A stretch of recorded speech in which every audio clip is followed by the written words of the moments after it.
RRB, l'invité du matin. Bonjour Gilles Ménage. Bonjour Lionel Sabot. Votre invité ce matin, Dominique Lefebvre. Bonjour Dominique Lefebvre. Bonjour. Et merci d'avoir accepté notre invitation ce matin. Vous êtes le président de la commission du développement économique, de la fiscalité et du budget au CESE-NC, le Conseil économique, social et environnemental. Et nous allons parler ce matin de la loi Pacte, adoptée en métropole en avril dernier, je crois, pour plan d'action pour la croissance et la transformation des entreprises. L'idée est de tenter de guérir le mal administratif français qui construit des obstacles souvent insurmontables pour celles et ceux qui ont envie d'entreprendre, c'est ça ? C'est bien ça, c'est tout simplement de faciliter la vie des entreprises, de réduire beaucoup de seuils. Il y a 199 seuils aujourd'hui en métropole, que ce soit des seuils sociaux ou économiques, et l'idée c'est de simplifier tout ça pour ne plus garder que 3 seuils, par exemple, dans le domaine économique, et donc de faciliter vraiment la vie des entreprises pour retrouver de la compétitivité. Alors cette loi, elle comporte des dizaines et des dizaines de mesures. Donc son application en Nouvelle-Calédonie, est-ce qu'elle est possible ? Qu'est-ce qu'il faut faire ? Est-ce qu'il faut prendre le meilleur, c'est ça ? Bien sûr, il faut qu'on adapte cette loi. L'idée, quand on l'a présentée au CESE, c'était que déjà tous les commissaires du CESE s'en imprègnent, et puis qu'on prenne. On pourra pas tout nous dépouiller au sein du CESE. D'ailleurs, le gouvernement a commencé à travailler dessus, puisqu'il va nous sortir un plan de relance avant la fin de l'année. Christopher Gizès, le membre du gouvernement en charge de l'économie, nous sortira un plan de relance avant la fin de l'année sur l'économie. Et nous, l'idée, à travers cette présentation de cette loi, c'était d'en prendre un morceau, et particulièrement le fonds d'épargne calédonien. On va s'auto-saisir de ce fonds-là, et puis apporter toutes nos propositions au gouvernement pour l'aider à mettre en place ce fonds d'épargne calédonien qui servira à financer l'économie calédonienne. Alors ce fonds d'épargne calédonien, ça fait longtemps qu'on en parle, c'est un peu un serpent de mer. Alors comment on le constitue et à quoi il va servir ? Alors, comment on le constitue ? Déjà, pour permettre aux Calédoniens qui envoient tous les ans de l'argent à l'extérieur du territoire, de le laisser ici en Nouvelle-Calédonie. Sur l'assurance vie, par exemple. Comme l'assurance vie, les 275 000 francs de niche fiscale que tous les Calédoniens connaissent bien. Et puis, à partir de là, constituer un fonds d'épargne qui servira aux entreprises. Donc, les entreprises qui auront un projet pourront se financer à travers ce fonds d'épargne. Donc voilà l'idée simple. Alors l'idée, c'est évidemment de tout simplifier. On a beaucoup parlé ces dernières semaines, y compris sur notre antenne, de simplification administrative. C'est vrai, est-ce qu'en Nouvelle-Calédonie, il y a des freins aujourd'hui qu'on peut supprimer sur la croissance des entreprises, sur la création d'entreprises, sur la reprise ou la transmission d'entreprises ? Est-ce on est dans la même situation que la métropole ? Alors, la simplification administrative, c'est un travail que nous avions fait l'année dernière au sein du CESE. C'était une autosaisine du CESE aussi, qu'on a proposé au gouvernement et dont le gouvernement se sert aujourd'hui.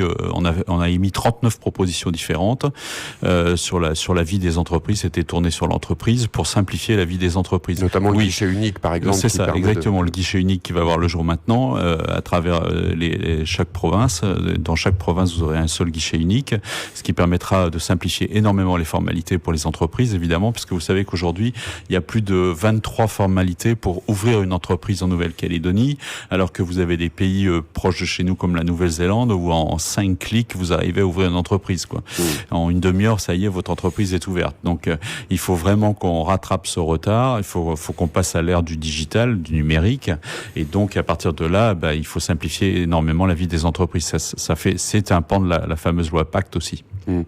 Alors, on dit, l'équipe gouvernementale qui vient d'arriver estime que le budget de la Calédonie va être compliqué à boucler. Alors tout ça, comment ça se finance ? Est-ce qu'il y a des choses qu'on peut faire de façon urgente et qui pourraient permettre justement de relancer rapidement l'économie calédonienne? Oui, alors bien sûr, il y a beaucoup de choses.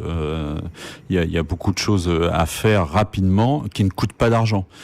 Par exemple, je pense à certains seuils économiques. Quand on vous dit qu'à partir d'1,5 million, vous avez obligation d'avoir un commissaire aux comptes, on peut passer ce seuil comme en métropole à 3 millions d'euros. Et le résultat, c'est que vous n'avez plus besoin d'un commissaire aux comptes à moins de 3 millions d'euros de chiffre d'affaires. Donc, du coup, ça vous fait une économie tout de suite pour l'entreprise. Une expertise d'un commissaire aux comptes, c'est grosso modo entre 1,5 million, 2 millions, 2,5 millions. Donc, c'est ça qui est économisé, quoi. C'est par des petites choses comme ça qu'on va permettre à l'entreprise de retrouver vraiment un peu de trésorerie déjà, et puis après, ma foi, de faire des économies, donc d'être plus compétitif sur le marché. Alors, il y a beaucoup de petites et moyennes entreprises en Nouvelle-Calédonie, on le sait. Il y en a beaucoup aussi qui sont en difficulté aujourd'hui, qui ont beaucoup souffert de ces dernières années. Donc, est-ce que l'objectif de tout ça, c'est pas aussi de leur redonner confiance et envie, peut-être, d'investir ? Bien sûr, ça en fait partie. Ça fait partie du package. Aujourd'hui, beaucoup d'entrepreneurs se demandent s'ils doivent continuer à investir ou s'ils arrêtent et qu'est-ce qu'ils font.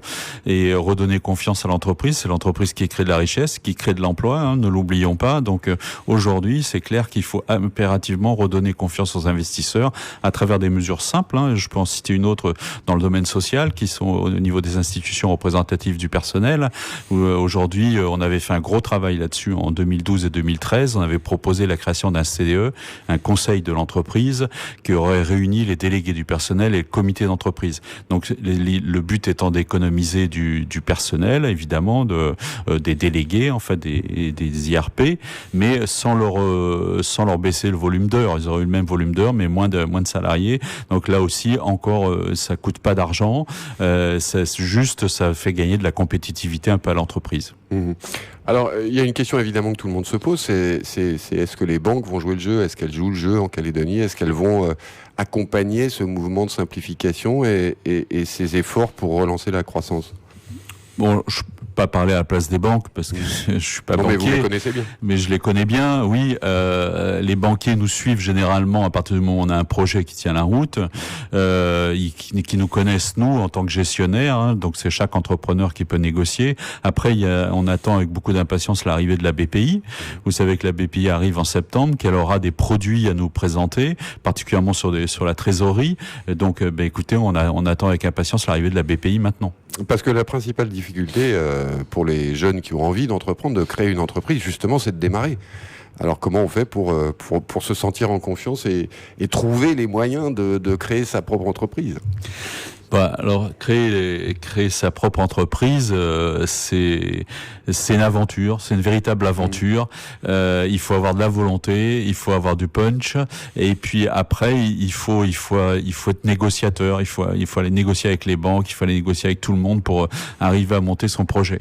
Mais pour ça, il faut que ce soit plus simple. Il faut que ce soit plus simple. Alors le but de cette simplification administrative, le but de cette loi Pacte, c'est évidemment de simplifier vraiment la vie des futurs entrepreneurs et des entrepreneurs actuels, de manière à ce que l'horizon s'éclaircisse, quoi. Et aujourd'hui, dans le marasme économique dans lequel nous sommes, un peu de simplification, ça va nous faire vraiment beaucoup de bien. Alors, il y a un objectif en métropole qui a été fixé par le président Macron et le Premier ministre Édouard Philippe, c'est 1% de croissance supplémentaire. C'est évidemment énorme. Comparé à rapporté à la Nouvelle-Calédonie, ça représenterait 20% de recettes fiscales en plus. C'est une véritable manne. C'est une véritable manne. Oui. Alors, je ne sais pas si on arrivera à atteindre les 1% ici, mais c'est clair que ça donnerait vraiment beaucoup un souffle nouveau, quoi. Et encore une fois, ce sont des mesures, la plupart, qui coûtent pas d'argent. Les mesures que je viens de citer ne coûtent strictement rien à la collectivité.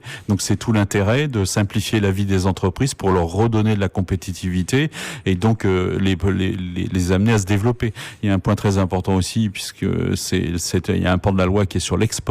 Vous savez qu'en métropole, c'est en comparaison de l'Allemagne, on a 2 fois moins d'entreprises qui exportent, 2 fois moins d'ETI, d'entreprises de taille intermédiaire qu'en Allemagne, par exemple. Et donc, nous sommes beaucoup moins armés pour l'export qu'un pays comme l'Allemagne. Et ici, il faut faire pareil. Il faut vraiment aider à l'export. Il faut vraiment aider les entreprises qui veulent exporter. C'est un moyen de croissance aussi rapide, qui coûte pas très cher finalement, mais au moins qui crée de l'emploi ici sur le territoire.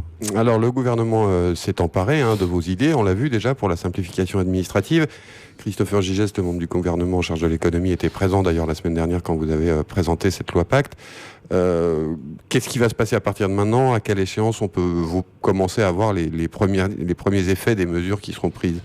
Alors, Christopher Gigès, le membre du gouvernement, vient d'arriver, vient de s'installer. Pour l'instant, il est très à l'écoute de tout ce qu'on peut proposer. D'ici la fin de l'année, il présentera son projet, il l'a annoncé, son projet pour la relance économique. Il nous a déjà aussi annoncé le projet de stabilité fiscale. Donc ça, c'est très très important. Ça ajoute à la confiance. La stabilité fiscale, c'est quelque chose que les entreprises réclament vraiment. Ah oui, bah bien sûr, parce que là on vient de passer quelques années où tous les 6 mois on nous ressortait une nouvelle loi fiscale où l'entreprise paye un peu plus. Aujourd'hui nous sommes pris à la gorge, hein. On est encore une fois dans un marasme économique, vraiment on est au bord du gouffre et donc là il faut vraiment maintenant qu'on ait une loi sur la stabilité fiscale, qu'on puisse souffler, qu'on puisse construire un projet, parce qu'une entreprise qui tous les 6 mois à qui on rajoute une couche fiscale, bah elle a plus de projet quoi. Elle fait que survivre. Aujourd'hui on a besoin d'avoir une stabilité pour voir à moyen terme, si ce n'est à long terme. Alors un plan économique sorti par le gouvernement, mis en place là dans les mois qui viennent, ça pourrait donner des effets à quelle échéance à votre avis ?